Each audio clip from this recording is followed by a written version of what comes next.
तो भाई जैसे ही नथिंग फोन 4a मार्केट में लॉन्च हुआ, लोगों ने भाई इतने कमेंट्स कर दिए कि भाई प्लीज यार मोटोरोला एज 70 फ्यूजन के साथ कंपैरिजन हो जाए। तो ठीक है, हम हाजिर है, डिटेल्ड कंपैरिजन मिलने वाला है आज इन दोनों में। अगर आप कंफ्यूज्ड है कि ये लेना है ये लेना है, आज सारे डाउट्स क्लियर हो जाएगी।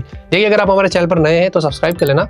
ऐसे डिटेल्ड कंपैरिजन हमारे चैनल पर आते रहते हैं, हम हर महीने करते हैं, डिमांडिंग फोन्स के करते हैं और ऑनेस्ट और फेयर तरीके से करते हैं, रिव्यूज भी बड़े तगड़े करते हैं। तो भाई चैनल पे जाइए, देखिए और सब्सक्राइब करके बने रहिए। कमेंट छोड़िएगा, लाइक शेयर सपोर्ट करिएगा और पूरा वीडियो देखने के बाद ना जरूर बताना कमेंट में कि H70 फ्यूजन या 4a। अब देखिए, सबसे पहले डिस्प्ले की बात करेंगे ना तो थोड़ा फर्क है। अब मोटोरोला H70 फ्यूजन में आपको क्वाड कर्व मिलता है, नथिंग फोन 4a में आपको फ्लैट मिलता है। अब क्वाड कर्व से फायदा क्या होता है कि इसकी बेजल्स बहुत कम है, 96% स्क्रीन टू बॉडी रेशियो आपको मिल जाता है H70 फ्यूजन में, जबकि 4a में ना आपको वही सिमेट्रिकल स्टाइल बेजल मिलता है, थिक बेजल से, जो उन्होंने प्रीवियस फोन्स में दिया था। इसमें भी कुछ वैसी है, जो कि प्राइस के हिसाब से जस्टिस नहीं करता है। बेजल्स थोड़े और बेटर किए जा सकते हैं, ऐसे में कहूंगा। लेकिन अच्छी बात यह है दोस्तों कि जो ब्राइटनेस है वो 4a की आपको ज्यादा देखने को मिलती है। Considering on papers H70 fusion आपको ज्यादा देता है, जैसे कि जो पीक ब्राइटनेस है आपको 5200 मिलता है H70 फ्यूजन में और हाई ब्राइटनेस 1600 है। नथिंग फोन 4a में जो पीक ब्राइटनेस है वो 4500 निट्स की है और हाई ब्राइटनेस 1600 निट्स की। फिर भी हमने आउटडोर में चेक किया, इंडोर में चेक किया, भाई 4a काफी ज्यादा ब्राइट था, तो ये चीज मुझे बहुत अच्छी लगी। और उसी के साथ साथ दोनों ही आपको एमोलेड डिस्प्ले मिलते हैं, 1.5 के रेजोल्यूशन दोनों में ही है। लेकिन बात यह है कि कोई ऑप्शन नहीं है सेटिंग्स में इनके रेजोल्यूशन को चेंज करने का दोनों ही फोन्स के अंदर। हाँ, एक और चीज, दोनों ही LTPS है, तो ये भी यहाँ पर आप समझ लेना। बाकी उसके अलावा दोस्तों हाई रिफ्रेश रेट में फर्क है, 4a में आपको 120 हर्ट्ज है, H70 फ्यूजन में आपको 144 हर्ट्ज है। बट स्वाइप करने पर लिटरली ऐसा फील नहीं होता है कि कौन सा फास्ट है और कौन सा स्लो है, दोनों ही मुझे इक्वली बेटर लगे थे। बाकी एक चीज अच्छी है कि भाई 4a के ऊपर आपको यहाँ पर स्क्रीन गार्ड लग के आ रहा है, H70 फ्यूजन में आउट ऑफ द बॉक्स नहीं आता है। लेकिन हाँ, दोनों में आपको गोरिल्ला ग्लास 7i की प्रोडक्शन मिल जाती है। उसके अलावा यूट्यूब पर आप HDR कंटेंट देखिए, इनफैक्ट हमने कलर्स वगैरह देखा, दोनों के मुझे पंची लगे हैं, ज्यादा कोई इशू नहीं है। नेटफ्लिक्स पर स्पेशल ऑडियो वगैरह ये सारी चीजों का यहाँ पर सपोर्ट मिलता है। और एक और चीज ऐड कर देते हैं, दोनों ही 10 बिट वाली डिस्प्ले, तो वहां पर ज्यादा कोई प्रॉब्लम नहीं है। तो मैं आपसे पूछना चाहता हूँ, क्वाड कर्व्ड, फ्लैट, क्या चूज करेंगे? कमेंट में जरूर बताना। सॉफ्टवेयर में दोनों में आपको फर्क मिलता है, जैसे कि दोनों पहले तो एंड्रॉइड 16 पर आते हैं, ये चीज अच्छी है, और दोनों में ही 3 साल की अपडेट्स है, ये भी बहुत अच्छी बात है। लेकिन 4a में ऑब्वियसली नथिंग OS 4 चल रहा है और यहाँ पर H70 फ्यूजन में हेलो UI चलता है। अब यहाँ पर ये आप पे छोड़ता हूं मैं, क्योंकि अगर आप मुझसे पूछते तो मैं ऑब्वियसली ये नथिंग OS चूज करूंगा हेलो UI के ऊपर, क्योंकि मुझे ये थोड़ा बेटर लगता है। इसके कस्टमाइजेशन और उसकी जो फीचर्स है, जो स्मूथनेस है, वो हेलो UI से बेटर है। ऐसा नहीं कि हेलो UI स्मूथ नहीं है, वो भी स्मूथ है, बट हाँ थोड़ा सा उनको यहाँ पर और काम करने की जरूरत है। बट एक चीज है ना कि H70 फ्यूजन में आपको थोड़े ज्यादा ब्लोटवेयर मिलते हैं कंपेयर टू 4a की। 4a में भी है लेकिन वो कम है। बट एक और चीज ये भी है कि H70 फ्यूजन में आपको ग्लांस व्लांस ये सारी चीजें भर के दे दिया है, जबकि 4a में आउट ऑफ द बॉक्स ही वैसा नहीं है, तो आपको ज्यादा मेहनत करने की जरूरत नहीं पड़ेगी। और एक और चीज, दोनों में गूगल डायलर है, तो भाई ये थोड़ा इशू रहता है। अगर स्टॉक डायलर भी दोनों ही कंपनी कुछ कर लेती है काम अच्छा, तो बढ़िया रहेगा। उसके अलावा दोनों में जो सिक्योरिटी पैच था, भाई देखिए मोटोरोला में अभी तक कोई अपडेट नहीं आया at the time of shoot, 1st Gen का ही सिक्योरिटी पैच लगा हुआ है। लेकिन नथिंग फोन 4a में आ गया था शूट के वक्त ही एक अपडेट, और उन्होंने मार्च सिक्योरिटी पैच अपडेट किया था। तो यहाँ पर एक फीडबैक है मोटोरोला के लिए कि भाई रेस में थोड़ा पीछे हो रहे हो, थोड़ा जल्दी करेगा ना अपडेट तो बढ़िया रहेगा। बाकी बैटरी के लिए दोस्तों बहुत फर्क है। H70 फ्यूजन 7000 mAh की बैटरी के साथ आता है और 68 वॉट अडेप्टर बॉक्स में दिया है, ये चीज बहुत अच्छी है। क्योंकि 4a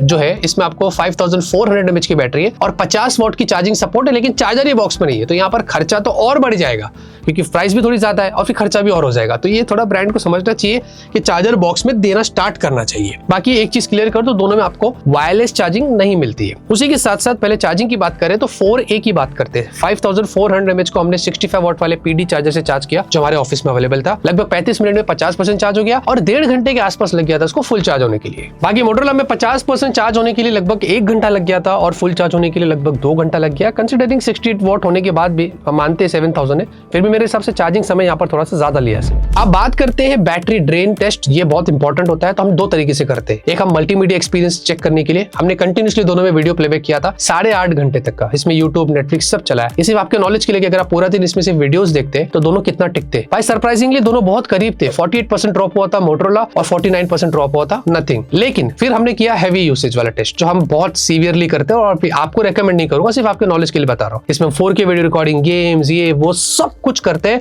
फोन बिल्कुल भी स्लीप मोड में नहीं डालते। तो यहाँ पर दोस्तों 9.25 घंटे के करीब नथिंग जो था वो सिर्फ 2% रिमेनिंग था और मोटोरोला H70 फ्यूजन 32% रिमेनिंग था। आप गैप देख सकते हैं कितना बड़ा है।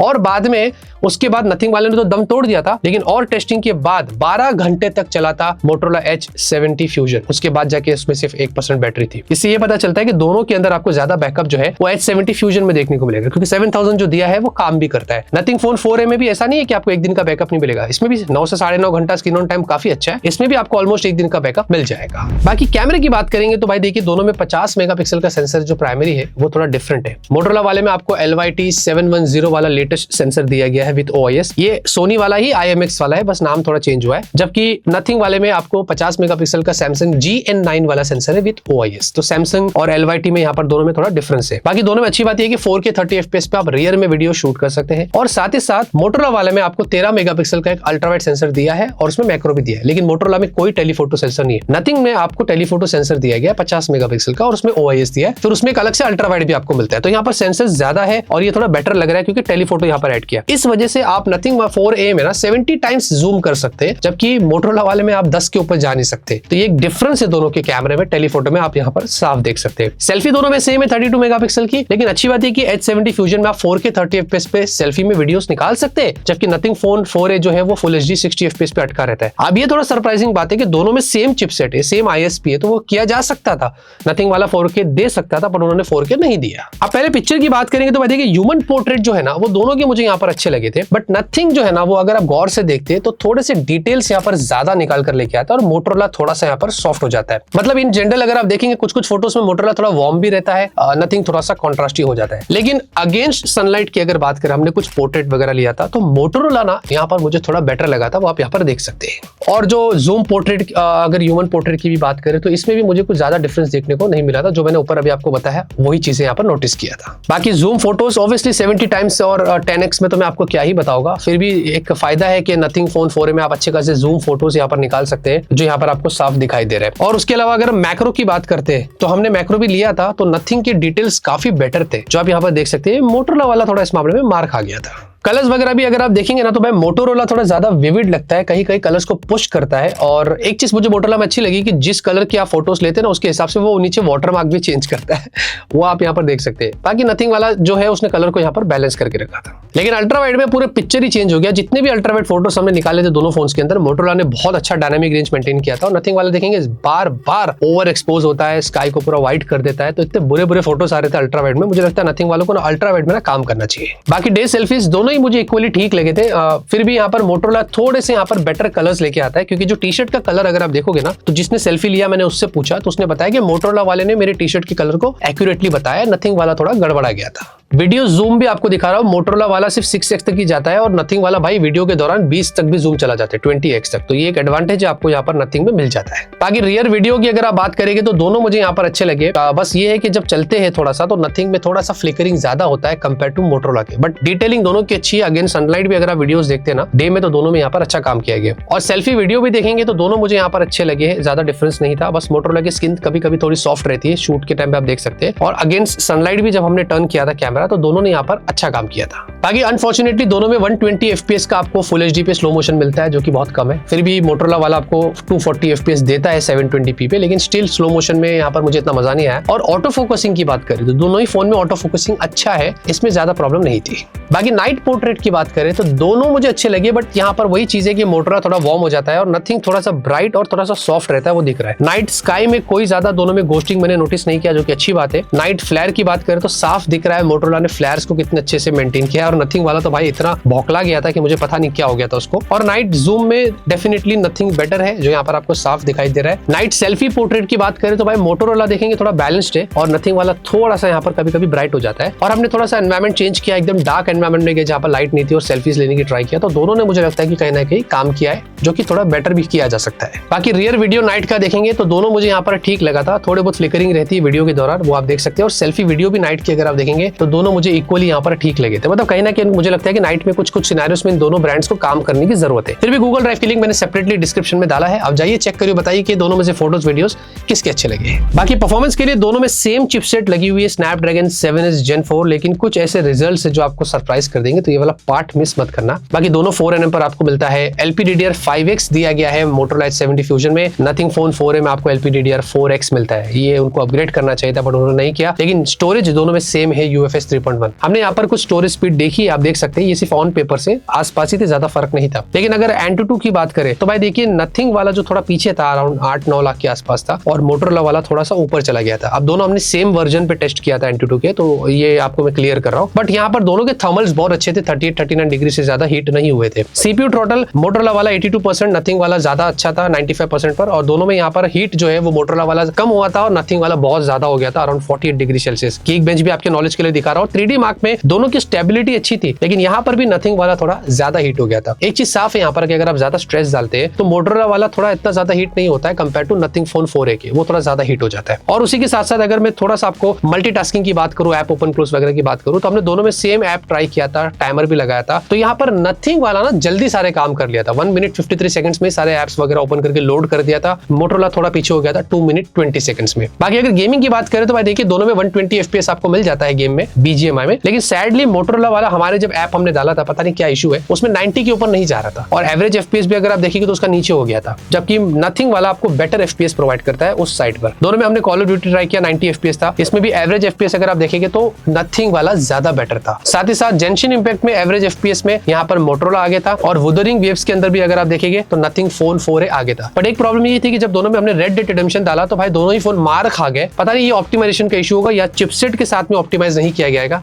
मुझे ऐसा लगता है, क्योंकि 7s Gen 4 अच्छी चिपसेट है, रेड डेड रिडेम्पशन चलना चाहिए था, बट इतना लैग कर रहा था, 13 से 17 FPS के बीच में दोनों घूम रहे थे, जो मुझे लगता है कि ये रेकमेंड नहीं है फिलहाल इन फोन्स में खेलने के लिए। बाकी इन दौरान हमने जब हीट वगैरह किया तो दोनों ही फोन्स अच्छे थे, ज्यादा ओवरहीट के इश्यूज हमने दोनों में नहीं नोटिस किया था। बाकी डिजाइन के लिए दोस्तों बात करते हैं थोड़ा सा, देखिए दोनों में डिफरेंस है। अब यहाँ पर आपको सेमी ट्रांसपेरेंट वही डिजाइन है, ग्लास बैक है, पांडा ग्लास की प्रोडक्शन है, और नथिंग वाला आपको एक फ्रेम भी जो देता है ये वैसे पॉलीकार्बोनेट है, लेकिन वो मैच करता है कलर को, तो मुझे बहुत अच्छा लगता है, और ग्लिफ बार भी आपको पीछे मिलता है, तो थोड़ा फनी है ये वैसे। बाकी मोटोरोला वाला आपको यहाँ पर पीछे फाइबर सिल्क जो डिजाइन इस बार दिया है थोड़ा अच्छा है, और यहाँ पर भी पॉलीकार्बोनेट फ्रेम्स के साथ आता है। लेकिन एक चीज ठीक है, मोटोरोला वाला आपको IP69 और मिलिट्री ग्रेड के साथ आता है, जबकि नथिंग फोन 4 है वही जमाना पुराना IP64 पे अटका हुआ है। तो पता नहीं ऐसा क्यों है, मोटोरोला नथिंग वाला ऐसा क्यों करते हैं। उसके साथ साथ 7000 mAh बैटरी होने के बाद भी मोटोरोला ने आपको 7.6 mm की थिकनेस दिया है और 193 ग्राम्स इन हैंड फील, और अच्छा है इतनी बड़ी बैटरी होने के बाद भी। और ये देखो नथिंग फोन 4 है 5400 ही है, फिर भी आपको 204 ग्राम का और 8.5 mm की थिकनेस। पता नहीं उसके अलावा अंदर और क्या डाल दिया है कि ये फोन इतना मोटा हो गया। बाकी उसके अलावा दोनों में आपको डुअल स्पीकर से अच्छी बात है, और दोनों की साउंड की आपको क्वालिटी भी दिखा रहा हूँ, 88-86 के करीब है, तो ज्यादा डिफरेंस नहीं था, दोनों ही अच्छे थे। और दोनों में आपको यहाँ पर डुअल माइक है और डुअल सिम दोनों में ही है, हाइब्रिड और एक्स्ट्रा माइक्रो SD कार्ड आप दोनों में नहीं लगा सकते, सिर्फ 2 सिम लगा सकते हैं। बट एक भी चीज ये भी है कि हमने चेक किया तो दोनों में ई सिम भी नहीं था, तो ये भी एक प्रॉब्लम है। बाकी दोनों में USB 2 वाला ही पोर्ट मिलता है अनफॉर्चुनेटली, जब हमने ट्रांसफर किया तो फिर भी यहाँ पर नथिंग वाला थोड़ा जल्दी हो गया था, 1 मिनट 18 सेकंड में 2.5 GB के आसपास फाइल ट्रांसफर कर लिया था। मोटोरोला वाला उससे थोड़ा पीछे था, वो लगभग 3-3.5 मिनट लग गया था। तो भाई USB 2 होने के बाद भी नथिंग वाला थोड़ा सा बेटर काम कर रहा है, वो यहाँ पर दिखाई दे रहा है। और हाँ, दोनों में अंडर डिस्प्ले फिंगरप्रिंट सेंसर है और दोनों ही ऑप्टिकल है। तो हाँ भाई, बाकी डिजाइन के मामले में मैं आप पे छोड़ता हूँ, मुझे बताइए कि आप क्या चूज करेंगे।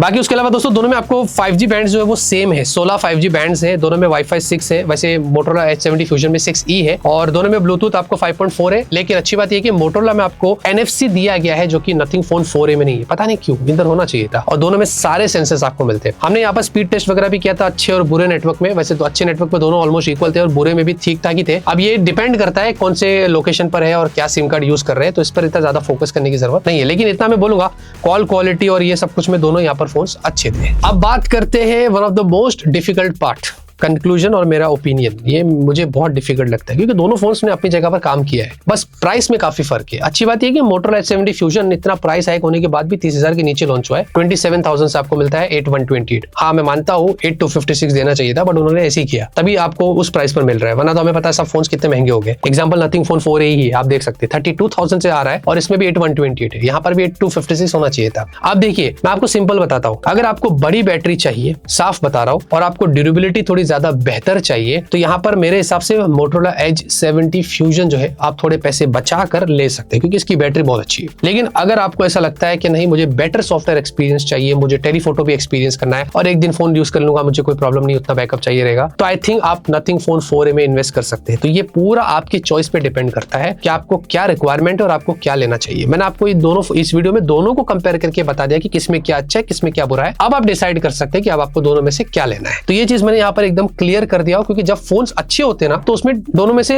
एक अच्छा और एक बुरा बोलना मुश्किल हो जाता है। तो मैंने रिक्वायरमेंट के हिसाब से आपको सजेस्ट कर दिया। अगर कोई एक बुरा होता है कोई अच्छा होता है तो साफ बता देते कि ये बुरा है ये अच्छा है। आप दोनों ही फोन अपनी जगह पर मुझे ठीक लगते हैं, बस प्राइसिंग का यहाँ पर डिफरेंस है और चीजों का भी डिफरेंस है जो आप देख सकते हैं। इतने दोस्तों इस वीडियो के अंदर, उम्मीद करता हूं आपको मेरे कंपैरिजंस पसंद आ रहे होंगे। लाइक शेयर सपोर्ट सब्सक्राइब करिए, तब तक के लिए ऑलवेज कीप स्माइलिंग।